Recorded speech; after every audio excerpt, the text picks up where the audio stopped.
Welcome to Aurelius Whitlock's Murder Museum.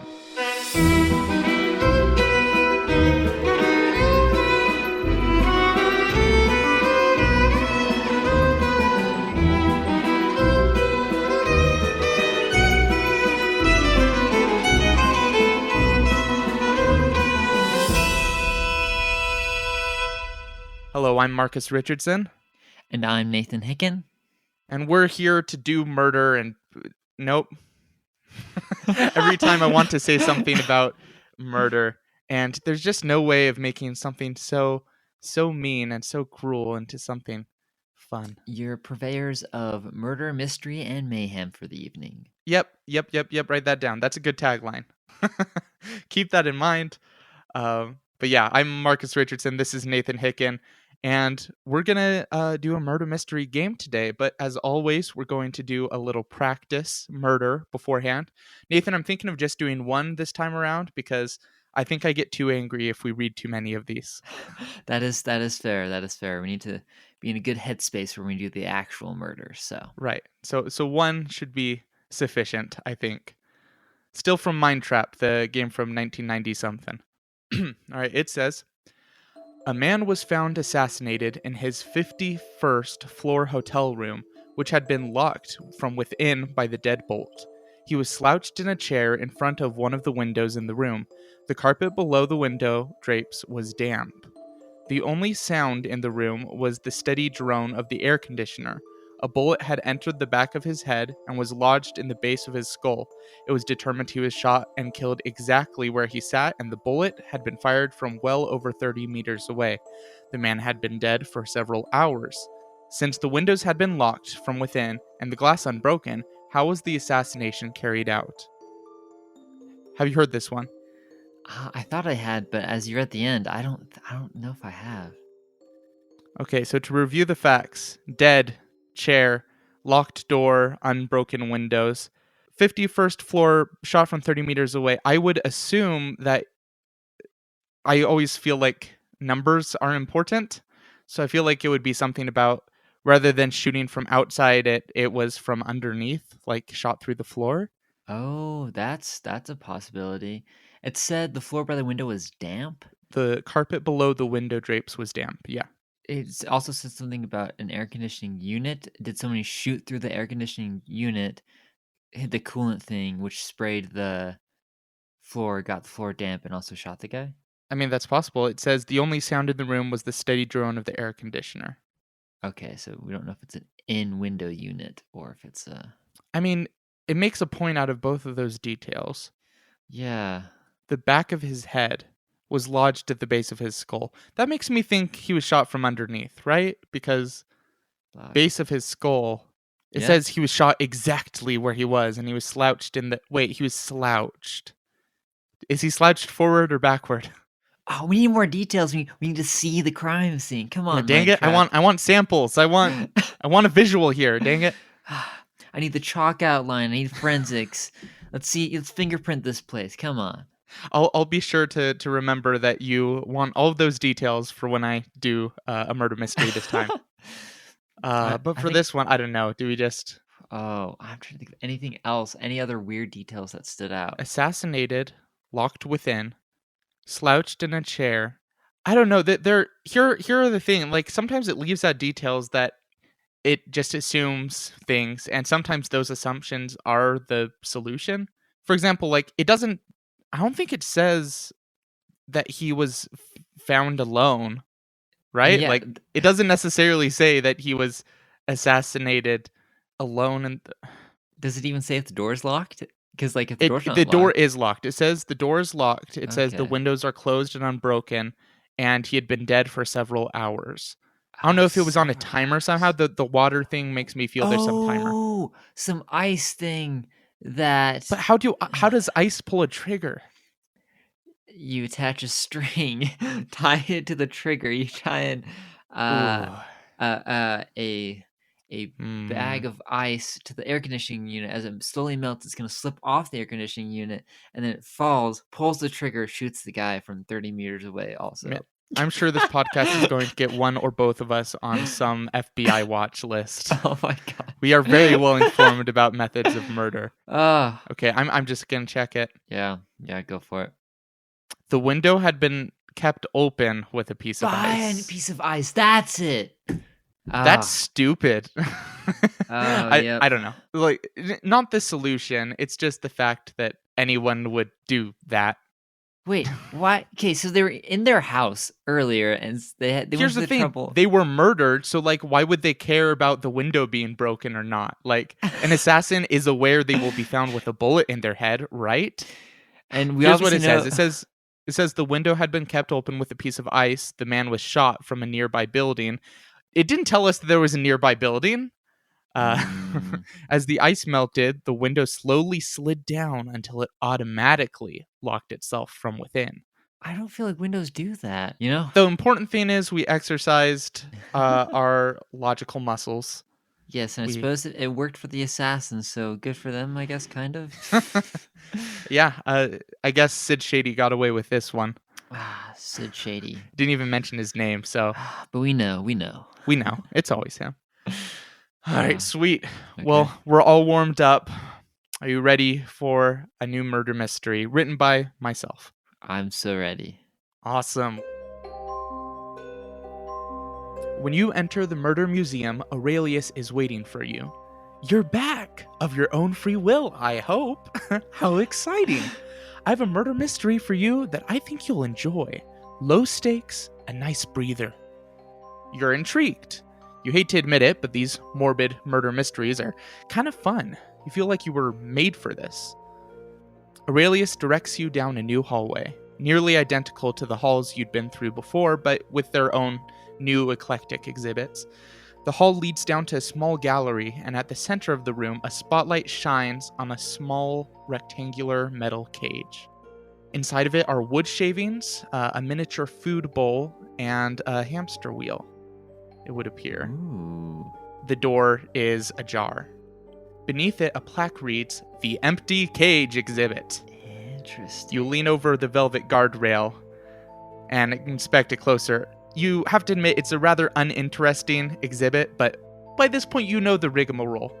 So when your sight begins to fade to white, you only feel a little bit of panic this time. In the void, you can hear a bell ringing and ringing over and over again. And then you can hear young voices chanting in sync. And as your eyes refocus, you can make out the end of the incantation. With liberty and justice for all. Oh my goodness. And everyone sits down at their desks. The room smells like Elmer's glue and bologna sandwiches. And this is without a doubt an elementary school classroom. And you look down, are one of the students. Whoa. Whoa. Fourth grade body. Oh my gosh. If you were to guess. Trippy. Oh my goodness. A sign on the wall says Mrs. Ackroyd's class. Sorry, Miss Ackroyd. So here you are. Nothing actually seems to be going wrong yet. So there's not really much to do besides just play along. Miss Ackroyd starts the class with morning announcements. She outlines the day. Social studies will be first, then music time combined with Mr. Hawthorne's class, which is the other fourth grade class across the hall. Also, today's the day that star students will get extra recess, so Miss Ackroyd will fetch them 15 minutes early from the music room. In other announcements, Miss Ackroyd says that tomorrow will be Sierra Perez's birthday. And one of your classmates, who you assume to be Sierra, immediately stands up and proclaims, "My birthday wish is to spend the whole day with Hamlet on my desk." And Miss Ackroyd doesn't seem to know how to respond to this, so she just gives a, "We'll see." And everyone in the class instinctively glances over to the beloved class pet, Hamlet. Ooh. You see the empty cage, but it's not empty. It houses a very happy little hamster. He's actually a really cute little guy. He's tan. He has a little white mark in between his eyes. Hamlet is loved by all. Alas. Alas. And class begins as normal. Like she said, you start off with social studies. Miss Ackroyd teaches a lesson about folklore and legends. Ooh. However, During the lesson, your classmate Jenny notices that it's raining pretty hard outside. It looks like Sierra is about to throw a fit because rain means no recess. Mm. But Miss Ackroyd quickly announces that today will be an indoor recess, and she promises it will be extra fun for the STAR students. Ooh. At the end of social studies, you meet up with Mr. Hawthorne's class in the hallway and walk to the music room. 15 minutes before music class ends, which, by the way, music class, terrible, ungodly noises emanate down the halls from the music rooms, only Yes. that can be made in elementary. But 15 minutes before music class ends, Miss Ackroyd arrives to fetch the STAR students and bring them back to the classroom for early recess. There are 4 of them this week. And interestingly, you realize that you intuitively know some basic facts about each of them. Mm. First, there's Jenny Mudge. She's a smart girl with curly brown hair. She's a STAR student because she always holds the door open for the class.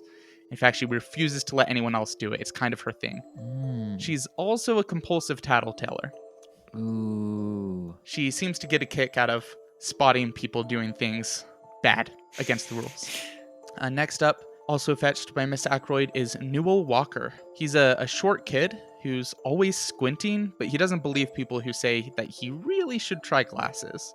He consistently gets the highest grades in class, though, and he has his own quote-unquote business where he sells origami to the other classmates. Ooh. The next one, I don't have a last name written down. Quick, give me a last name. Anderson. Cannon. Lucian Anderson. Lucian Anderson is he's got a faux hawk, and it looks like it was once dyed neon green, but now it's more of a dull Ooh. dumpster color.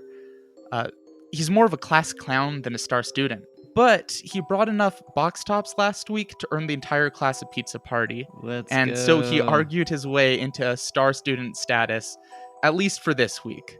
And the 4th student is Sierra Perez, who is both the teacher's pet and the most prone to have a meltdown in class. She always seems to want to have things her way. Mm.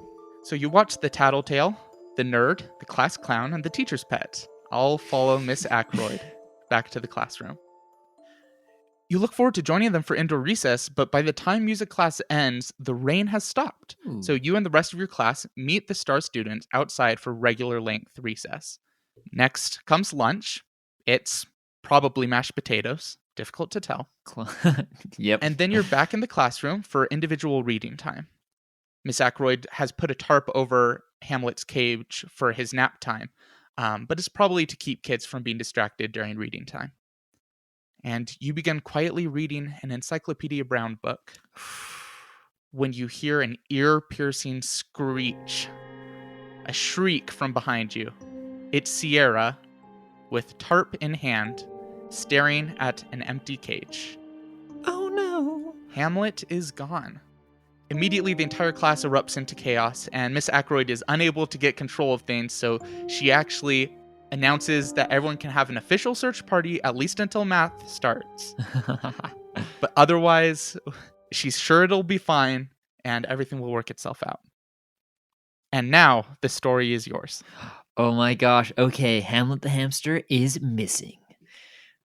Wow, this is it's like Taken but hamster edition. I love it. Okay. New title of this episode. I will find you. Okay, so we've got let's see. So we know Hamlet was there at the beginning during social studies. We all left. Went to just rehashing just if I get something wrong. Went to music with Mr. Hawthorne's class, and then the STAR students got to leave early. Okay, I'm going to ask. I'm gonna ask the. Oh, let's Miss Ackroyd. She's an authority figure. First, when when did she see Hamlet last? And B, I'll get to B later in a second. So first of all, when did she see him last? So in the west side of the classroom is the teacher's desk, and Miss Ackroyd is actually a good choice to interview first because she's the only one not frantically scrambling, looking under the carpet and inside desks, and pointing fingers at other people saying that they're a hamster napper. She is sitting there with her head in her hands. Oh, And she sees you approach, and she's like, Pat. Nathan, hi. Sorry, when did I last see him? I saw Hamlet the hamster when I put the tarp over his cage. And then I exited the outdoor facing room to join the kids for recess. I was actually the last person who passed through the door, so I know that no one was in here after me because I had the doors locked. So honestly, it's very strange. Maybe he just could have gotten out by himself. In fact, that's my best guess.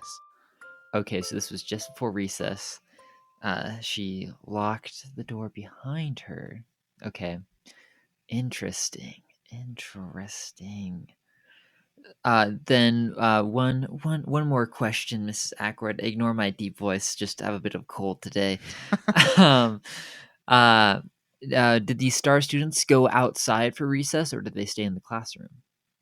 Oh, good question. No, because it was still raining until just a few minutes before we decided that we were switching to outdoor recess. And I wanted to be consistent. I said that we were going to have indoor recess for star students, and all of them stayed inside. One or two students went into the hallway, but they both used hall passes. So it's Ooh. I'm confident. In fact, I think one or two of them were playing with Hamlet during recess. So Okay. I I don't think anything untoward happened during indoor recess. Like I said, I saw Hamlet up until the end, so Okay. it's a real mystery.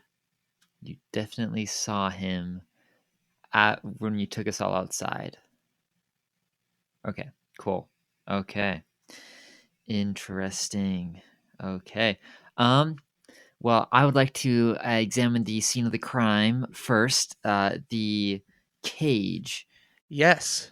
The cage is on a long counter that borders the south side of the room. The counter has like a sink and some crafts from the day before, uh, one for every student, and then the cage.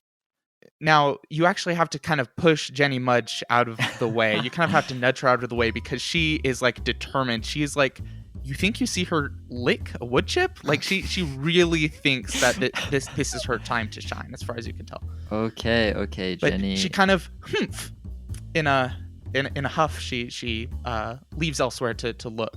But here you are at the cage. The door is open. It's hard to tell if that's something that a student just opened or if it was open Mm, when the tarp was on top of it. dang. Okay. On the inside, there's what you saw in the museum actually, a food bowl, a hamster wheel, one of those little spouts, one of those drinky things. Classic. There are a few bits of wood shavings on the outside of the cage. Does it look like it leads to a trail of wood shavings? As you glance around, you actually see a speck kind of in the shag carpet that's nearby the sink. So Oh. it it feels like there's something here. Okay. But also just as a brief kind of scan of it, Mm-hmm. next to the cage there is an empty Tupperware, like the kind someone might bring for lunch to keep veggies in or something. And it's turned over. It looks like it was discarded, but you don't remember it being there earlier in the day. Okay. Also, the crafts specifically are yesterday was the 80th day of class.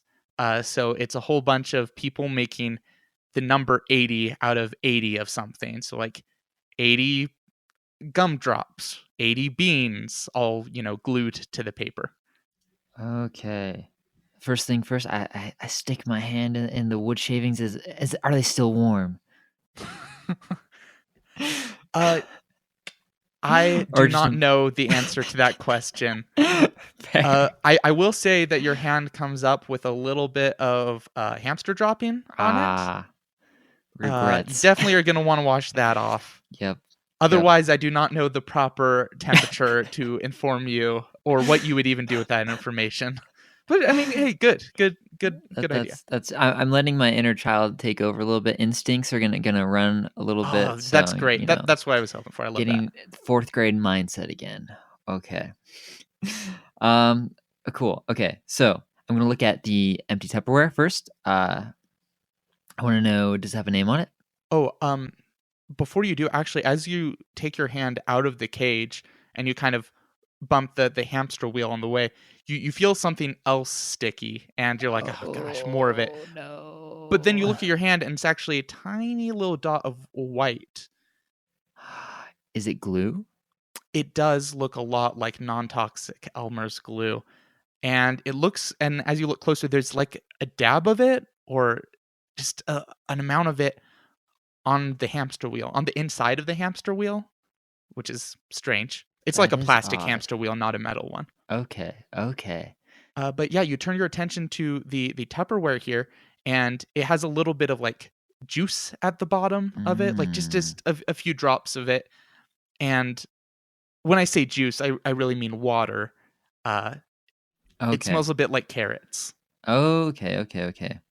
Okay, but no, this my name this belongs to Jenny, and also I used it to steal the hamster written on it.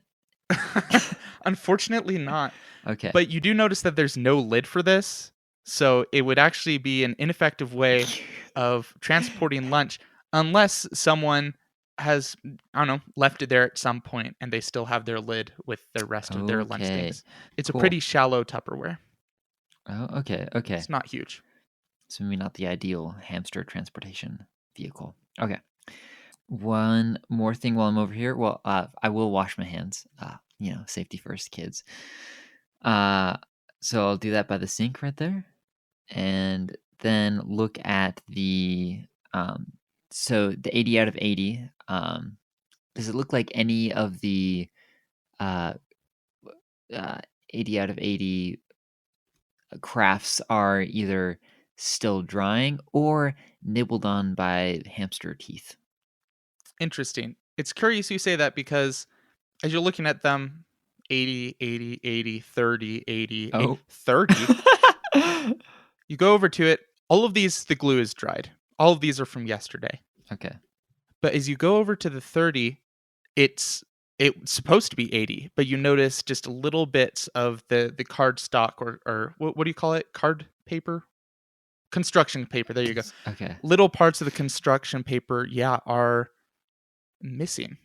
You know, like where there should be components. And this you see in the top corner was made by Newell Walker, Newell. Okay.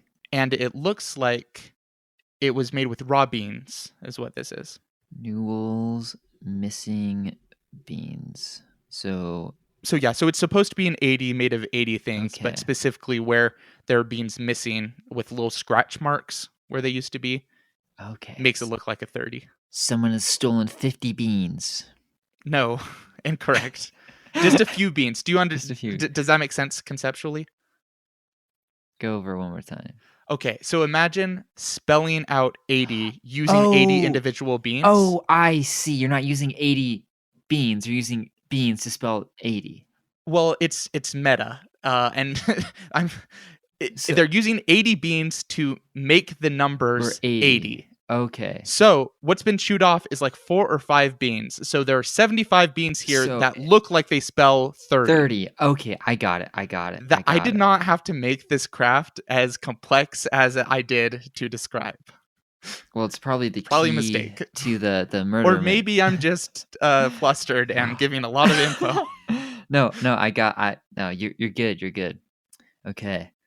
If this turns out to be a hamster murder, I might be a little sad, but okay. So we got I really do hate to inform you that this is not Aurelius Whitlock's hamster napping museum. Da-da-da-da. Ta-da! Dang. Actually, Okay. there's still hope. Who knows? I know. There's no hope. There is no hope. You got to leave door or hope at the door. Okay. Sounds like it's time to interrogate. Okay. So I know two of the star students were at least playing with a hamster at some point, so that sounds like a good option. But before I do, I want to look around the room. Is there anyone who is not crying, who looks, I don't know, just not looking, not crying, just kind of meh? Anyone important? Yes, I see. Yes, it seems like different students are in various stages of grief. Okay. Sierra by far takes the cake. She is just bawling her eyes out. Okay. I miss him. I miss him already. He was my favorite. Lucian doesn't seem super perturbed. He's sitting at his desk. He's not looking. Interesting.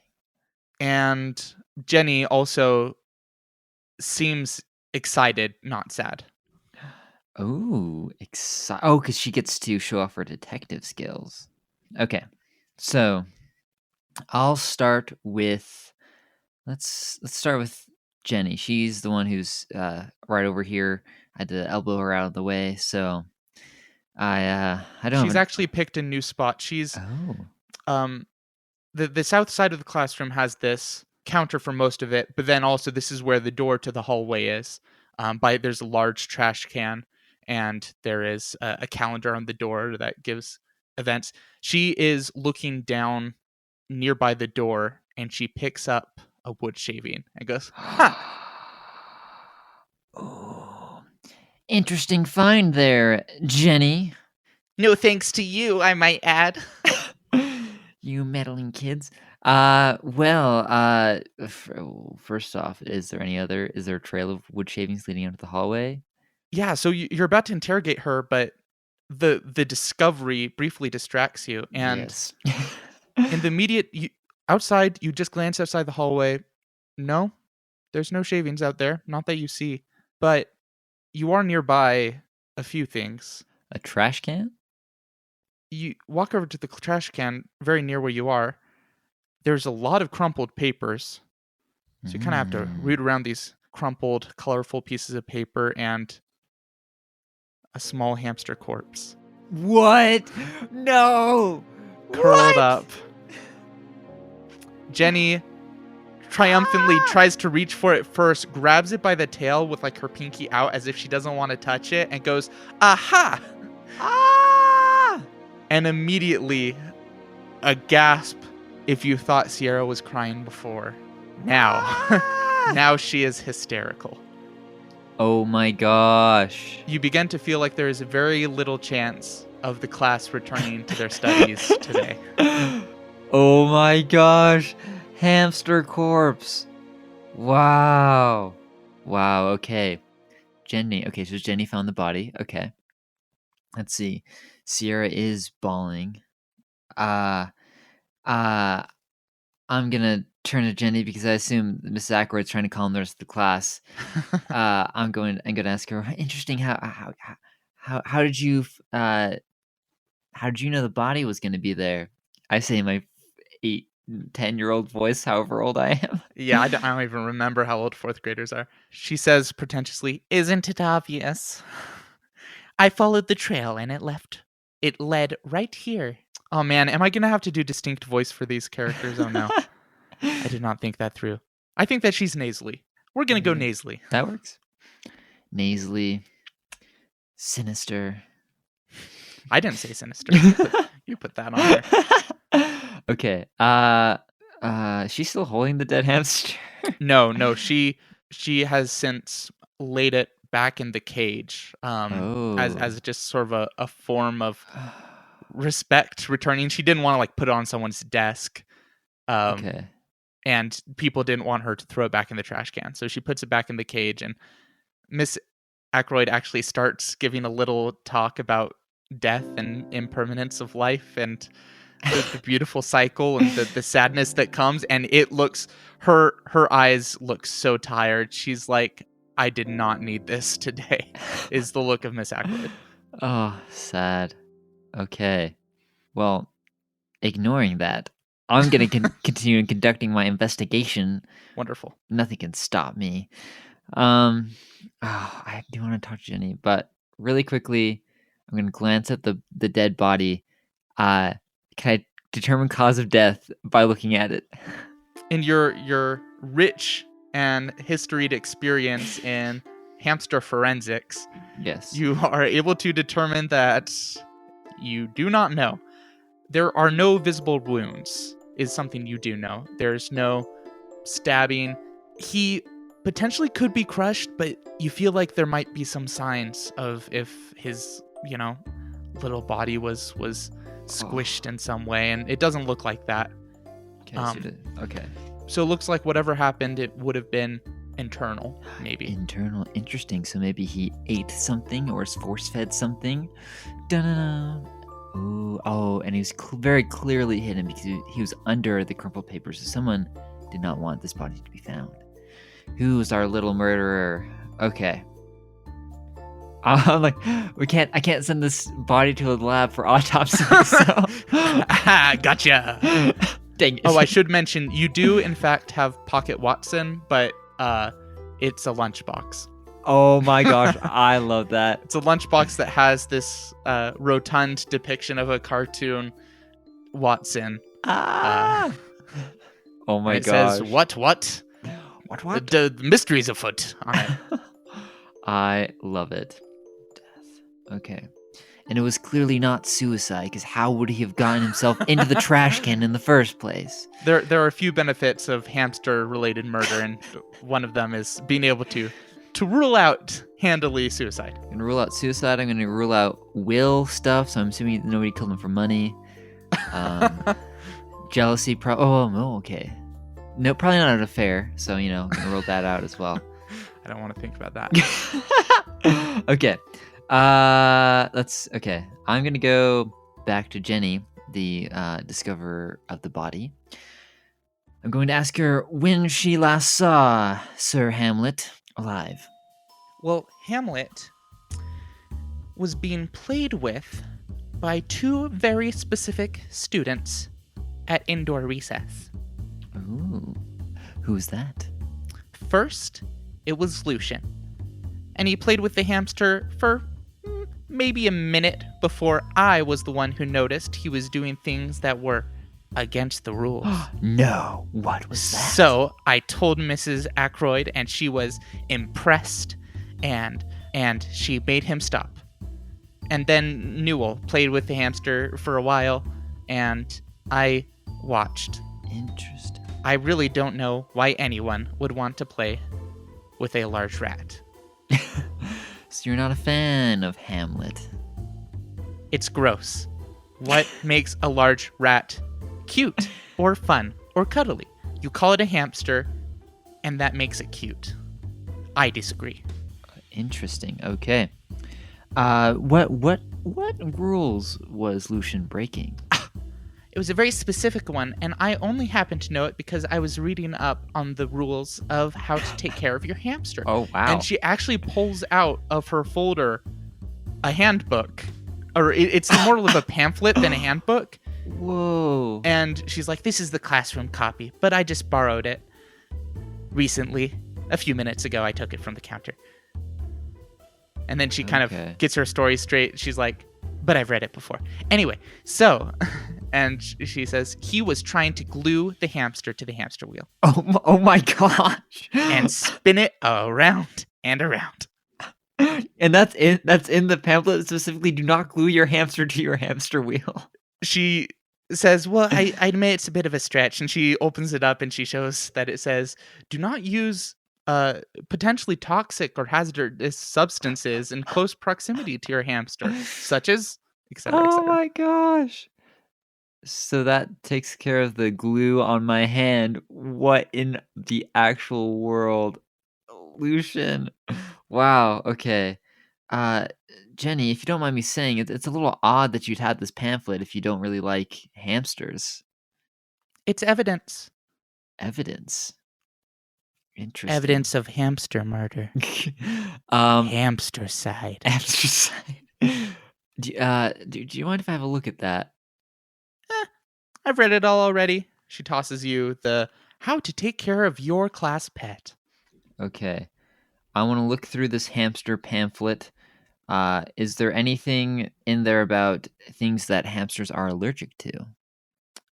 An interesting question. A question I have the answer to in a second when I find in my notes.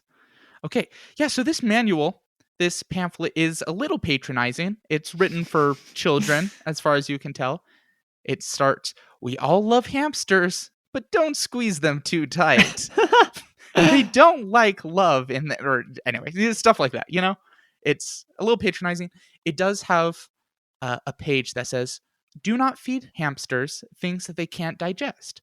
Do not feed them potatoes, celery, raw beans, dairy products, synthetic sugars, or anything with caffeine. And then other pages in the book say, like, don't keep more than one hamster in a cage. They don't do friends very well. Yeah, And that's clean true. and wash the hamster's space regularly. Do not feed them raw beans. Oh my gosh, there's beans missing from Newell's thing. Someone tried to feed it beans and then accidentally killed it and then panicked and then threw the dead body in the garbage can. Garbage. Interesting. Okay. So Jenny knew about this rule. So Jenny has read the pamphlet.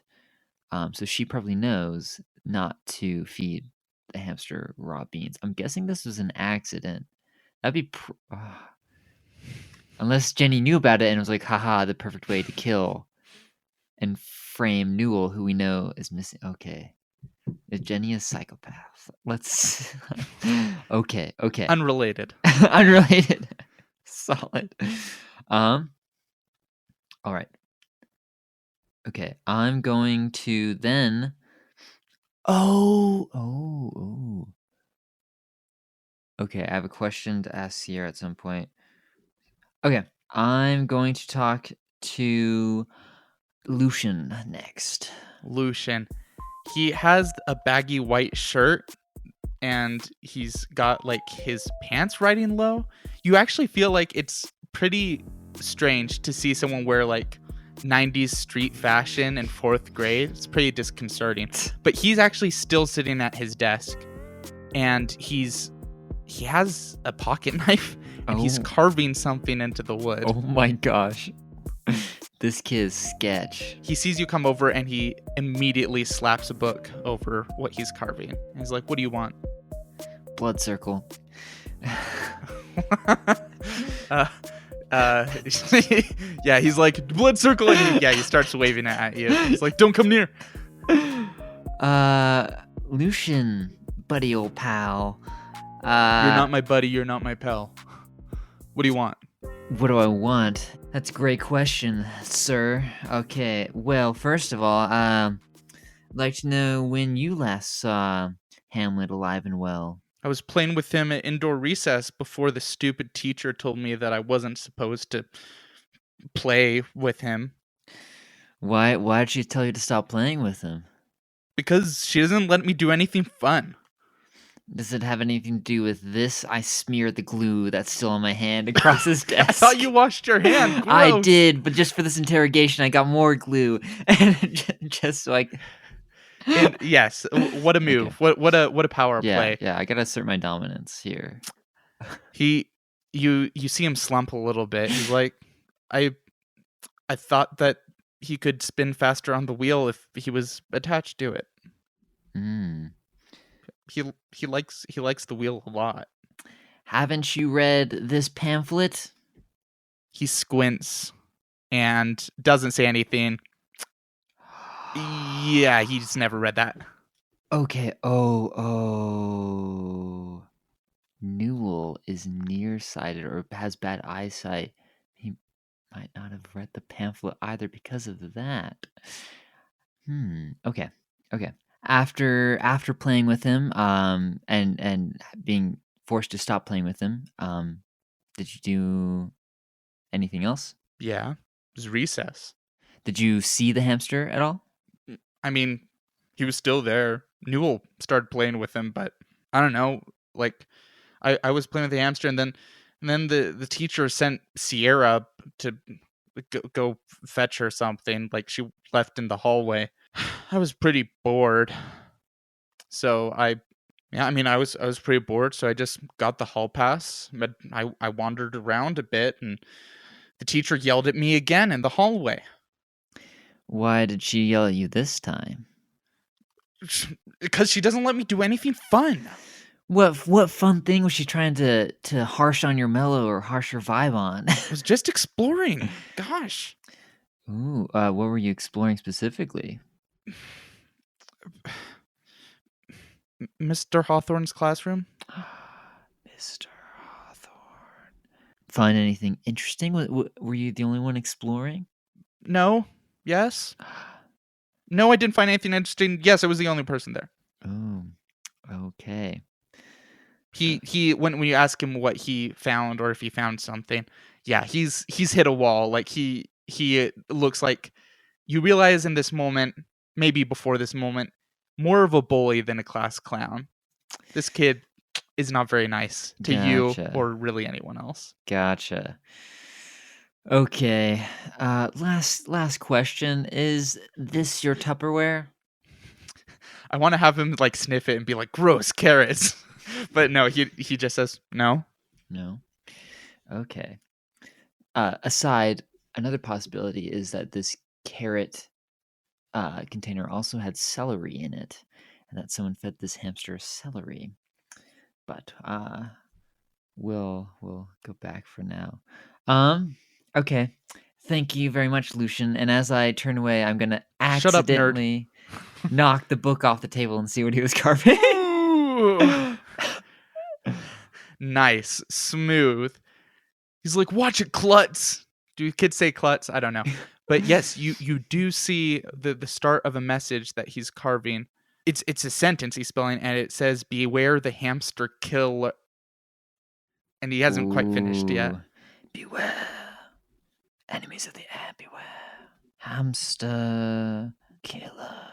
And there's no way he doesn't notice you checking this out. So he instantly like slaps a book back on, stands up. He's got a good 4 inches on you, this kid.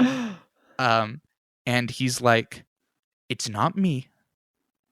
I just know that something is going on, and someone in this school is murdering hamsters.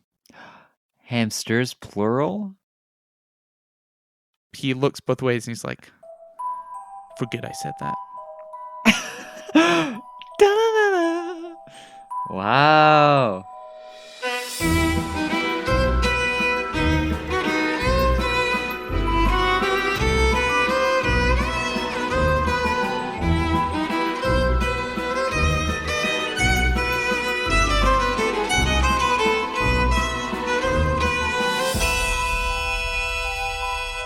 A message from the curator.